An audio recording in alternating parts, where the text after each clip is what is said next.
अस्सलाम वालेकुम, मैं हूँ इश्तियाक बुखारी। आप देख रहे हैं स्टेट न्यूज़ मंसरा। तो आज हम करंट इशू पे कभी कभार बात करते हैं, तो आज भी हम उसी पे बात करते हैं। बड़ा अच्छा मौसम भी यहाँ मंसरा के अंदर मौजूद है जी। बारिश है, बूंदाबांदी और तूफ़ानी बारिश भी कुछ टाइम पहले हुई है। तो जो ख़तरात भी हैं, बारिश के मौसम में कुछ भी हो सकता है। तो इसके अलावा में मौजूदा जो हमारे ऐवानों के अंदर जो इस वक्त खलबली मची हुई है, जो एक पार्टी से दूसरा भाग के एक पार्टी से दूसरे में जा रहा है, और एक बार इस तरह का जो माहौल पैदा कर रखा है, तो मैं ये कहूँगा कि इस वक्त जो हुकूमत है, स्पेशली मुस्लिम लीग नून, वो एक मुल्क की बड़ी जमात है, लेकिन वो किन हाथों में खेल रही है वो जमात की, जिस तरह का वो अलाकार बनकर अपनी सियासी साख को वो ख़राब कर रहे हैं। हालांकि मुस्लिम लीग नून एक मुल्क के अंदर बड़ी पावर रखने वाली जमात है, लेकिन उसके साथ जिस तरह का इत्तेहादी जो हैं वो उसके साथ जमा हैं, और फैसले जो हैं वो सब इत्तेहादियों के हैं, और बात सारी जो है वो मुस्लिम लीग नून के ऊपर आ रही है।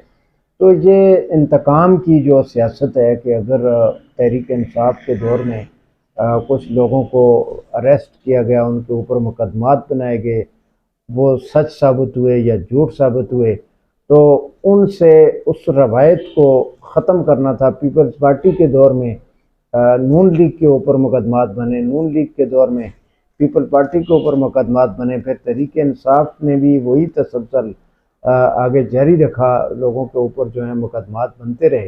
तो किसी के ऊपर जो है किसी चीज़ को साबित करना मुश्किल इसलिए होता है कि हर पार्टी जो है वो मुल्क के अंदर काफ़ी अरसा से इक़्तिदार में रह चुकी हैं, और उनका इदारों के अंदर असर व नफूस जो है वो मौजूद है। तो वो उसमें चूँकि कोई भी ताकत जो है वो दूसरी ताकत को इस तरह का हरबे इस्तेमाल करके वक्ती तौर पे तंग तो कर सकते हैं, लेकिन कोई बड़ा उनको रिज़ल्ट जो है वो नहीं मिल सकता। जैसा कि तहरीक इंसाफ को कोई रिज़ल्ट नहीं मिला, मुकदमात जो हैं उनकी भरमार हुई, लेकिन रिज़ल्ट जो है वो फैसले जो हैं अदालतों के वो तकरीबन इस तरह के आए कि जिसमें किसी के ऊपर कोई चीज़ जो है वो साबित नहीं। ये सब लूट मार जो है हमारे पार्लियामेंट ने शुरू कर रखी है। तो अवाम से मैं ये कहूँगा, जो अरबाब इख्तियार अदारे हैं, मैं उनसे ये कहूँगा कि ये जमहूरी निज़ाम जो है वो पाकिस्तान की अवाम को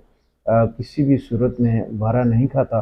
तो यहाँ पे एक सदारती निज़ाम हो, पार्लिमानी सदारती निज़ाम हो, जिसमें जैसा कि तरक्की याफ्ता ममालिक अमेरिका के अंदर है, यूके के अंदर है, चाइना के अंदर है, ईरान के अंदर है, और हाँ भी अफ़गानिस्तान में भी है।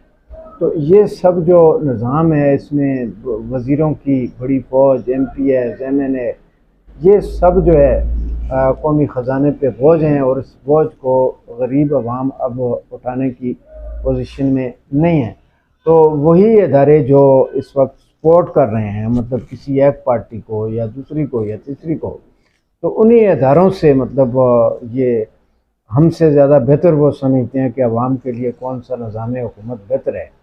तो जब एक हमारा पार्लिमानी निज़ाम जो है अरबों खरबों रुपये महीने के MPs के अखराजात, और चूँकि इदारों को किसी MP MNA या वज़ीर ने नहीं चलाना होता, बल्कि इदारों के ही मजाज मुलाजमीन, अफसरान और इन लोगों ने चलाना होता है। वो उन इदारों को समझते हैं, तो उनके ऊपर फिर एक निज़ाम के तहत ला कर MPA या वज़ीर को बिठाना, ये सिर्फ उस वज़ीर को नवाजने के मुतरादिफ है। तो बाकी जो हमारे पाकिस्तान की हिस्ट्री है, उसके अंदर पार्लिमान ने अगर अवाम के लिए कोई किरदार अदा किया है, तो वो सामने लेके आ जाएं, जिसमें अवाम की फलाह बहबूद हो। कुछ कानून साजी भुट्टो दौर में ज़रूर हुई है, और उस अच्छे कानून बने हैं, लेकिन वहाँ भी ऐसे कुछ कानून उस दौरान में ऐसे बने कि जिसमें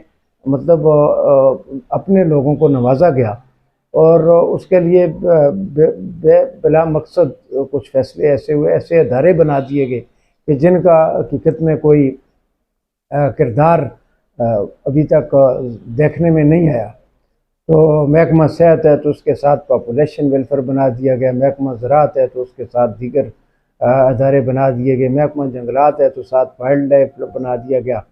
ठीक है जी, ऐसे ज़राअत के साथ मदनियात का महकमा बना दिया गया। मतलब ऐसा एक सिस्टम बनाया गया कि जिसमें पाकिस्तान के अंदर, मैं आपको एक एग्जांपल देता हूँ कि अगर 1 लाख मुलाजमीन पाकिस्तान के इस पूरे निज़ाम को जो सरकारी इदारों के अंदर है उसको चला सकते हैं, 1 लाख लोग, तो वहाँ पे तकरीबन 50 लाख के करीब लोग जो हैं वो वहाँ पे भर्ती हो गए। तो 40 लाख लोगों का बोझ जो है वो ख़जाना उठा रहा है। तो यही कहूँगा मैं कि अवाम के हाल पर रहम करें, अवाम पे तरस खाएँ। अवाम किसी भी मुल्क का असासा होते हैं। मुल्क के अंदर बदअमनी, अनारकी की सूरत हाल पैदा न करें, किसी को सियासी इंतकाम का निशाना न बनाएं, ताकि दूसरे ममालिक जो हैं वो पाकिस्तान की जो भी हुकूमत आए उसके ऊपर ट्रस्ट करें। और कर्ज़े अगर लेने हैं तो कर्ज़े दें, कर्ज़े इन्होंने देने हैं, पाकिस्तान ने लेने ही होते हैं, तो अच्छे तरीके से इनको इज़्ज़त के साथ कोई कर्ज़ दे। तो ज़राअत के शोबे को, उन शोबों को तरक्की दी जाए जिसमें आवाम का जो फ़ायदा है वो हो, आवाम का मेयार ज़िंदगी बुलंद हो। तो इसी के साथ मैं आपसे इजाज़त चाहूँगा। अल्लाह हाफ़िज़।